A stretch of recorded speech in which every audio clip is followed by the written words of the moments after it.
আসসালামু আলাইকুম। আমন্ত্রণ সবাইকে সিলেট স্টুডিও থেকে চ্যানেল এস সিলেট নিউজে। সঙ্গে আছি আমি রোহানা সুলতানা। শুরুতেই জানিয়ে দিচ্ছি শিরোনাম। সিলেটের যোগাযোগ ব্যবস্থার উন্নয়নে 15 দিনের আলটিমেটাম দিলেন সাবেক মেয়র আরিফ। প্রতীকী ধর্মঘট এবং প্রতিবাদ সমাবেশ অনুষ্ঠিত। পিআর পদ্ধতিতে নির্বাচন এবং জুলাই জাতীয় সনদে অন্তর্ভুক্ত করে গণভোটের দাবি সহ 5 দফা দাবিতে বিশাল মানববন্ধন করেছে সিলেট মহানগর জামায়াত। মৌলভীবাজারের খালিশপুরে গভীর নলকূপ স্থাপন করে দিয়েছে greater Sylhet development and welfare council in UK Scotland region. অবিলম্বে সিলেটের যোগাযোগ ব্যবস্থার উন্নতি না হলে বৃহত্তর আন্দোলনের ঘোষণা করা হবে। মানববন্ধন কর্মসূচি চলাকালে সিলেট জেলা বিএনপির সভাপতি কাইয়ুম চৌধুরীর হুঁশিয়ারি।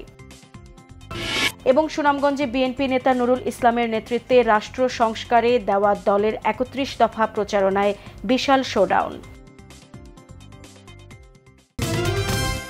শুনছিলেন শিরোনাম, এবারে বিস্তারিত। ঢাকা সিলেট মহাসড়ক সহ সিলেটের সার্বিক যোগাযোগ ব্যবস্থার দ্রুত সংস্কার ও উন্নয়নের দাবিতে সকাল 11টা থেকে 12টা পর্যন্ত 1 ঘণ্টার প্রতীকী ধর্মঘট পালন করেছেন সিলেটবাসী। সাবেক মেয়র ও বিএনপি চেয়ারপারসনের উপদেষ্টা আরিফুল হক চৌধুরীর আহ্বানে এই কর্মসূচি পালিত হয়। কোর্ট পয়েন্টে আয়োজিত প্রতিবাদ সমাবেশে বিভিন্ন সামাজিক, পেশাজীবী ও ব্যবসায়ী সংগঠনের নেতারা অংশ নেন। সমাবেশে আরিফুল হক চৌধুরী বলেন, ঢাকা সিলেট মহাসড়ক, রেল ও আকাশপথের দীর্ঘদিনের দুর্ভোগ ও অবহেলা সিলেটবাসীকে জিম্মি করে রেখেছে। আমরা আগামী 15 দিনের মধ্যে আমাদের দাবি বাস্তবায়ন দেখতে চাই। ঢাকা সিলেট মহাসড়কের সংস্কার কাজ দ্রুত শেষ করা, সিলেট ঢাকা ও সিলেট চট্টগ্রাম রুটে পর্যাপ্ত ট্রেন ও বগি চালু করা, রেল টিকিট কালোবাজারি রোধ করা এবং সিলেট ঢাকা বিমানের ভাড়া যুক্তিসঙ্গত পর্যায়ে আনাসহ অভ্যন্তরীণ যোগাযোগ ব্যবস্থা টেকসইভাবে পুনর্গঠন করা। যদি এই সময়ের মধ্যে কার্যকর পদক্ষেপ না নেওয়া হয় এবং সিলেটবাসীর প্রতি বৈষম্য অব্যাহত থাকে, তবে সিলেটের জনগণকে সংগঠিত করে আরও কঠোর কর্মসূচি নিতে বাধ্য হব এবং এর দায় বর্তমান সরকারকেই নিতে হবে। সমাবেশের পর সাবেক মেয়র ও বিএনপি চেয়ারপারসনের উপদেষ্টা আরিফুল হক চৌধুরী জেলা প্রশাসকের কার্যালয়ে গিয়ে ডিসির কাছে স্মারকলিপি প্রদান করেন। জামায়াতের সিলেট মহানগরীর আমির মোহাম্মদ ফখরুল ইসলাম বলেছেন, 2000 ছাত্র জনতার শাহাদাতের বিনিময়ে দেশ ফ্যাসিবাদ মুক্ত হয়েছে। সেই দেশে জুলাই সনদের আইনি ভিত্তির জন্য এখনও রাজপথে আন্দোলন করতে হচ্ছে, যা জুলাই চেতনা ও জুলাই যোদ্ধা, শহীদ ও আহতদের রক্তের সাথে প্রতারণার শামিল। তিনি সিলেট মহানগর জামায়াতের উদ্যোগে পিআর পদ্ধতিতে নির্বাচন এবং জুলাই জাতীয় সনদে অন্তর্ভুক্ত করে গণভোটের দাবি সহ 5 দফা দাবিতে অনুষ্ঠিত বিশাল মানববন্ধনে সভাপতির বক্তব্যে এসব কথা বলেন। জামায়াত কেন্দ্র ঘোষিত কর্মসূচির অংশ হিসেবে নগরীর শহীদ মিনারস্থ চৌহাট্টা পয়েন্ট থেকে মানববন্ধনটি শুরু হয়ে নগরীর জিন্দাবাজার বন্দরবাজার হয়ে সুরমা মার্কেট পয়েন্ট পর্যন্ত বিস্তৃতি লাভ করে। মানববন্ধনে সিলেট জেলা ও মহানগর জামায়াতের বিভিন্ন শাখার পৃথক ব্যানার হাতে নিয়ে হাজার হাজার জনশক্তি অংশ নেন। এছাড়া মানববন্ধনে বিভিন্ন শ্রেণী পেশার শত শত মানুষ অংশ নেন। সিলেট মহানগর জামায়াতের নায়েবে আমির ডক্টর নুরুল ইসলাম বাবুলের পরিচালনায় নগরীর চৌহাট্টা পয়েন্টে অনুষ্ঠিত মানববন্ধনে বক্তব্য রাখেন সিলেট জেলা আমির ও সিলেট 1 আসনের জামায়াত মনোনীত সংসদ সদস্য পদপ্রার্থী মাওলানা হাবিবুর রহমান। অন্যান্যের মধ্যে বক্তব্য রাখেন সিলেট জেলা জামায়াতের নায়েবে আমির, সিলেট 5 আসনের জামায়াত মনোনীত সংসদ সদস্য পদপ্রার্থী হাফিজ আনোয়ার হোসেন খান, জেলা সেক্রেটারি সাবেক জৈন্তাপুর উপজেলা চেয়ারম্যান ও সিলেট 4 আসনের জামায়াত মনোনীত সংসদ সদস্য পদপ্রার্থী জয়নাল আবেদিন, জেলা সহকারী সেক্রেটারি মাওলানা মাসুক আহমদ ও বাংলাদেশ ইসলামী ছাত্র শিবির সিলেট মহানগরীর সভাপতি শাহিন আহমেদ। মৌলভীবাজার সদর উপজেলার কামালপুর ইউনিয়নের Khalishpur greater Sylhet development and welfare council in UK Scotland রিজিয়নের পক্ষ থেকে একটি গভীর নলকূপ স্থাপন করা হয়েছে। বিস্তারিত জানাচ্ছেন আমাদের মৌলভীবাজারের head of news Khaled Chowdhury. ক্যামেরায় ছিলেন অশ্বিনী সিনহা। মৌলভীবাজার সদর উপজেলার কামালপুর ইউনিয়নের খালিশপুর গ্রামে greater Sylhet development and welfare council in ইউকের স্কটল্যান্ড রিজিয়নের পক্ষ থেকে একটি গভীর নলকূপ স্থাপন করা হয়েছে। উক্ত গভীর নলকূপটি উদ্বোধন করেন অত্র সংগঠনের স্কটল্যান্ড রিজিয়নের সভাপতি আহমদ আলী জুবু ও সংগঠনের ইউকের সেন্ট্রাল কমিটির চেয়ারপারসন সালেহ আহমদ। এতে উপস্থিত ছিলেন মৌলভীবাজার বিএনএসপি চক্ষু হাসপাতালের সাধারণ সম্পাদক ও জিএসসির মৌলভীবাজার সভাপতি ডক্টর সাদিক আহমদ, সম্মিলিত সামাজিক উন্নয়ন পরিষদের সভাপতি খালেদ চৌধুরী, প্রবাসী মুহিত খান, অত্র সংগঠনের ভাইস চেয়ারম্যান রিপন আহমদ ও লেখক প্রকাশক জিল্লুর রহমান সহ অন্যান্যরা। আয়োজকরা এই সংগঠন সর্বদা মানব সেবায় নিয়োজিত থাকবে বলে দৃঢ় প্রত্যয় ব্যক্ত করে বক্তব্য রাখেন। যে আমরা proud, we feel so proud to give it to the people native people in Bangladesh. আমরা সবসময় খাস হইয়া যাই গরিবের সাথে এবং গরিবের জন্য আমরা খাস হইয়া যাই। আমরা মূল উদ্দেশ্যটা হয়েছে যাতে আমরা সুন্দরভাবে খাদ্য, টাকা, ডাল, চাউল যাই লাগে, যতটুকু প্রয়োজন লাগে আমরা ততটুকুই আমরা যাতে বিতরণ করতে পারি। গ্রেটার সিলেট কাউন্সিল ইংল্যান্ডের গ্রেট ব্রিটেনের সবচেয়ে বড় সংগঠন, যাদের 12টা রিজন এবং 20টা ব্রাঞ্চ নিয়ে গঠিত। আমাদের প্রায় 10,000-এর বেশি আমাদের মেম্বার। বিভিন্ন সময় বন্যা বলেন, বিভিন্ন প্রাকৃতিক দুর্যোগের সময় আমরা খাবারও বিতরণ করি। অনেক সময় আমরা যাদের অসহায় মানুষ, যাদের ঘরবাড়ি ভেঙে গেছে, ওদেরকে আমরা টিন এবং ঘরবাড়ি মেরামতের জন্য সামগ্রী আমরা বিতরণ করি। উপস্থিত বিশিষ্টজনরা এই উদ্যোগের প্রতি ধন্যবাদ জ্ঞাপন করে বক্তব্য রাখেন। যারা এই অনুদান দিয়েছেন, আমি তাদেরকে আমরা কৃতজ্ঞতা প্রকাশ করি, তাদেরকে ধন্যবাদ জানাই। এবং আমরা যারা এখানে উপস্থিত আছেন, যারা পানি ব্যবহার করবেন, তারা যেন সবাই আমরা তাদের জন্য দোয়া করি। আমরা আসলে এখানে জানতে পেরেছি যে আরও 15-16টি পরিবার এই পানির দ্বারা উপকৃত হবে। আমি সবাইকে কৃতজ্ঞতা জানাচ্ছি। আমাদের এই হতদরিদ্র মানুষরা যেভাবে এই সংগঠন দ্বারা উপকৃত হচ্ছে, আগামী দিনে এটা চলমান থাকবে। উপকারভোগীরা এই গভীর নলকূপ পেয়ে তাদের আবেগ ও অনুভূতি প্রকাশ করেন। আমাদের বাড়িতে টিউবওয়েল হয়েছে, আমরা 20-25 পরিবার মানে পানিটা খাইব, সবে দোয়া দিব। আমরা যারা সাহায্য করছেন, কল দিয়া, টেবল দিয়া, বিশুদ্ধ পানি খাওয়ার সহযোগিতা করছেন, তারার লাগে আমরা অনেক অনেক দোয়া করি, যাতে ভবিষ্যতে তারা আরও ওলাখান আমরা লাগান অসহায় মানুষের দিতে পারেন টিউবওয়েল। পরিশেষে greater Sylhet development and welfare council in UK Scotland রিজিয়নের পক্ষ থেকে একটি স্মরণিকা অনুষ্ঠানে উপস্থিত বিশিষ্টজনদের মাঝে বিতরণ করা হয়। Khaled Chowdhury, channels news, Khalishpur, Moulvibazar. সিলেটের বিভাগীয় কমিশনার ও সিলেট সিটি কর্পোরেশনের প্রশাসক খান মোহাম্মদ রেজাউন নবী বলেছেন, শিশুদের সুন্দর ভবিষ্যৎ নিশ্চিত করা আমাদের নৈতিক দায়িত্ব। বিশেষ করে তাদের সুস্বাস্থ্য নিশ্চিত করতে হবে। এজন্য টাইফয়েডের টিকা ক্যাম্পেইন সফল করতে হবে, কারণ এই টিকা শিশুদের টাইফয়েড থেকে সুরক্ষিত রাখবে। ব্লুবার্ড উচ্চ বিদ্যালয় ও কলেজে টাইফয়েডের টিকাদান ক্যাম্পেইন উদ্বোধন অনুষ্ঠানে প্রধান অতিথির বক্তব্যে তিনি এসব কথা বলেন। এই কর্মসূচির মধ্য দিয়ে সিলেটে বিভাগীয় পর্যায়ে মাসব্যাপী টাইফয়েডের টিকাদান কার্যক্রম শুরু হয়েছে। পরে সিলেট সিটি কর্পোরেশনের প্রধান নির্বাহী কর্মকর্তা মোহাম্মদ রেজাই রাফিন সরকার সিটি কর্পোরেশন পর্যায়ে টিকাদান কর্মসূচির উদ্বোধন করেন। তিনি সকাল 11:30টায় নগরীর অগ্রগামী বালিকা উচ্চ বিদ্যালয় ও কলেজে এই কর্মসূচি উদ্বোধন করেন। উদ্বোধনী অনুষ্ঠান শেষে সভাপতি, প্রধান অতিথি ও বিশেষ অতিথির উপস্থিতিতে স্বাস্থ্যকর্মীরা 2 জন শিশুকে টাইফয়েডের টিকা প্রদান করেন। সিলেট রেলওয়ে স্টেশন পরিদর্শন করেছেন জেলা প্রশাসক সারওয়ার আলম।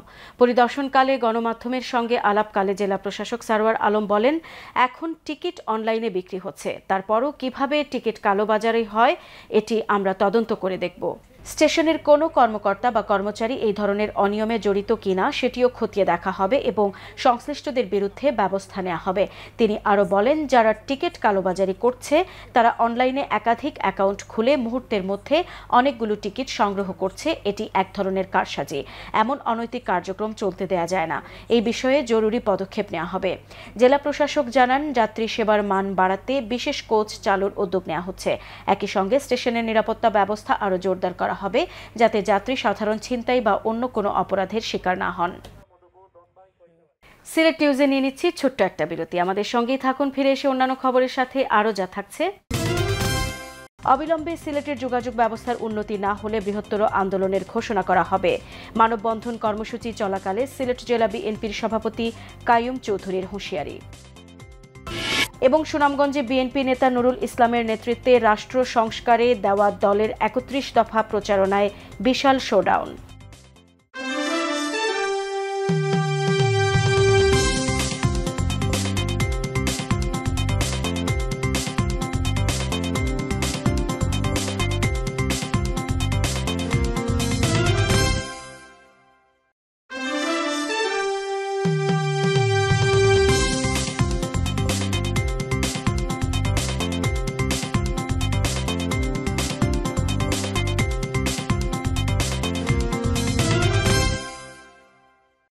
স্বাগত আরেকবার সিলেট স্টুডিও থেকে চ্যানেল এস সিলেট নিউজে। ঢাকা সিলেট মহাসড়কের নাজুক ও বেহাল অবস্থার প্রতিকার দাবিতে সিলেটে গণ অবস্থান ও মানববন্ধন কর্মসূচি পালন করেছেন স্থানীয় জনতা। সিলেটের প্রবেশমুখ হুমায়ুন রশিদ চত্বরে এই কর্মসূচি পালিত হয়। কর্মসূচির আয়োজক জেলা বিএনপির সভাপতি কাইয়ুম চৌধুরী জানান, ঢাকা সিলেট মহাসড়কের ভোগান্তি সাম্প্রতিক সময়ে চূড়ান্ত আকার ধারণ করেছে। সিলেটে পর্যটন, অর্থনীতি, বিনিয়োগের উপর নেতিবাচক প্রভাব ফেলেছে। এছাড়াও রেলপথ ও আকাশপথে সিলেট থেকে সকল রুটে ব্যাপকভাবে অব্যবস্থাপনা ও অনিয়ম হচ্ছে। ঢাকা সিলেট মহাসড়ক 6 লেনে উন্নীতকরণ প্রকল্প নানা অজুহাতে দীর্ঘায়িত হচ্ছে। অর্থনৈতিক ও প্রাকৃতিক সম্পদে সিলেট সমৃদ্ধশালী হলেও অদৃশ্য কারণে এই অঞ্চল বৈষম্যের শিকার। অবিলম্বে পরিস্থিতির উন্নয়ন দৃশ্যমান না করা হলে বৃহত্তর আন্দোলনের হুঁশিয়ারি দেন আন্দোলনকারীরা। রাষ্ট্র সংস্কারে বিএনপির ভারপ্রাপ্ত চেয়ারম্যান তারেক রহমান কর্তৃক ঘোষিত ৩১ দফার প্রচারণায় সুনামগঞ্জ শহরে দলের নেতাকর্মীরা শোডাউন করেছেন। জেলা বিএনপির আহ্বায়ক কমিটির সদস্য ও সাবেক সাধারণ সম্পাদক নুরুল ইসলামের নেতৃত্বে এই কর্মসূচি হয়। এতে সংগঠনের হাজারো নেতাকর্মী অংশ নেন। ৩১ দফার প্রচারণায় কর্মসূচির সঙ্গে এটি ছিল নুরুল ইসলামের নির্বাচনী শোডাউন। তাই অংশ নেওয়া অনেকের হাতেই ছিল তার ছবি সম্বলিত ফেস্টুন ও ৩১ দফার প্রচারপত্র। মুখে ছিল নুরুল ভাই স্লোগান। নুরুল ইসলাম সুনামগঞ্জ ৪ আসনে আগামী জাতীয় নির্বাচনে দলের মনোনয়ন প্রত্যাশী। নুরুল ইসলাম নেতাকর্মীদের নিয়ে মাঠে প্রচারণা চালাচ্ছেন। কর্মসূচিতে অন্যান্যের মধ্যে যুক্তরাজ্য বিএনপির নেতা বখতিয়ার হোসেন, জেলা বিএনপির আহ্বায়ক কমিটির সদস্য মোহাম্মদ আকবর আলী, মোহাম্মদ মাসুক আলম, আতম মিসবাহ, নজরুল ইসলাম, মোহাম্মদ শেরেনুর আলী, হাফিজা ফেরদৌস লিপন, কাজী নাসিম উদ্দিন, মোহাম্মদ মুনাজ্জির হোসেন সুজন, সদর উপজেলা বিএনপির আহ্বায়ক ফারুক আহমদ, সদস্য সচিব আব্দুর রহিম, পৌর বিএনপির আহ্বায়ক সাইফুল্লাহ হাসান ও সদস্য সচিব মোর্শেদ আলম প্রমুখ উপস্থিত ছিলেন। আওয়ামী লীগের দেড় সহ্য করে সুনামগঞ্জবাসীকে সাথে নিয়ে বিগত দিনে দলকে সুসংগঠিত করে আজকের এই দলের এই পণে নিয়ে আসছেন নুরুল ইসলাম নুরুল ভাই। তো নুরুল ইসলাম নুরুল ভাই সুনামগঞ্জবাসীর একটাই প্রত্যাশা, নুরুল ইসলাম নুরুল ভাইকে আগামী দিনের সংসদ হিসাবে দেখতে চান। আমাদের নেতা জননেতা তারেক রহমান যে ঘোষণা দিয়েছিলেন তারই ধারাবাহিকতায় আজকে আমরা সুনামগঞ্জ সদর এবং বিশম্বরপুর উপজেলা বিএনপির নেতৃবৃন্দ, অঙ্গসংগঠনের নেতৃবৃন্দ আজকের এই রিফ্লেক্ট বিতরণী এবং গণসংযোগ আমরা করছি, যার কারণে আজকে এই সুনামগঞ্জ জেলা সদরে আজকে আল্লাহর রহমতে লোকারণ্য হয়েছে। বর্তমান অন্তর্বর্তীকালীন সরকার দেশে একটি অবাধ, সুষ্ঠু ও নিরপেক্ষ নির্বাচনের মাধ্যমে মানুষের ভোটাধিকার প্রয়োগের পথ সুগম করতে যাচ্ছে। তাই আগামী সংসদ নির্বাচনে সুনামগঞ্জ ৫ ছাতক দোয়ারাবাজার আসন থেকে স্বতন্ত্র প্রার্থী হিসেবে প্রতিদ্বন্দ্বিতা করার লক্ষ্যে ছাতক দোয়ারার বিভিন্ন এলাকায় প্রচারণা চালিয়ে যাচ্ছেন ছাতকের বিশিষ্ট ব্যবসায়ী, শিক্ষানুরাগী ও সমাজসেবী ছাতক জাবা মেডিকেল সেন্টারের চেয়ারম্যান আলহাজ মোহাম্মদ জাহাঙ্গীর আলম। তিনি ছাতক উপজেলার ভাতগাঁও ইউনিয়নের বড়াটুকা আলীগঞ্জ বাজার, আনুজানি পয়েন্ট, দোলার বাজার ইউনিয়নের জাহিদপুর বাজার, মইনপুর বাজার, দোলার বাজার, পালপুর পয়েন্ট, মর্জা শাহজালাল বাজার, দক্ষিণ খুরমা ইউনিয়নের মানিকগঞ্জ বাজার, ভুইগাঁও পয়েন্ট সহ বিভিন্ন বাজার ও পয়েন্টে জনসংযোগ করেন। গণসংযোগকালে তিনি বলেন, ছাতক দুয়ারার মানুষ বিগত দিনে একদলীয় নির্বাচনের কারণে তাদের পছন্দের প্রতিনিধি নির্বাচিত করতে না পারায় অবহেলিত ছাতক দুয়ারার মানুষের ভাগ্য উন্নয়নে কোনো কাজ হয়নি। তাই শিক্ষা, স্বাস্থ্য, কৃষি, যোগাযোগ সহ সার্বিক উন্নয়ন করে ছাতক দুয়ারাবাজার উপজেলাকে মডেল উপজেলা হিসেবে গড়ে তোলার লক্ষ্যে লন্ডনে পরিবার পরিজন রেখে আরাম আয়েশের বিলাসবহুল জীবনযাপন ছেড়ে আগামী জাতীয় সংসদ নির্বাচনে স্বতন্ত্র প্রার্থী হিসেবে নির্বাচন করতে দেশ বিদেশের সকলের সহযোগিতা ও দোয়া কামনা করেন তিনি। একটা সমস্যা আছে, কিন্তু এটা সমাধানও আছে। তার পাশাপাশি আমি দৃঢ় প্রতিজ্ঞাবদ্ধ যে দায়িত্বটা পেলে আমি এই সমস্যাগুলো সমাধান করে আপনাদের মন জয় করতে পারবো, আপনাদের হৃদয়ে আমি অবস্থান করে নিতে পারবো, এটা আমার প্রত্যাশা। মানুষ মরে যায়, কিন্তু মানুষ একসময় তার কর্মের মাধ্যমে মানুষের হৃদয়ে স্থান করে নেয়।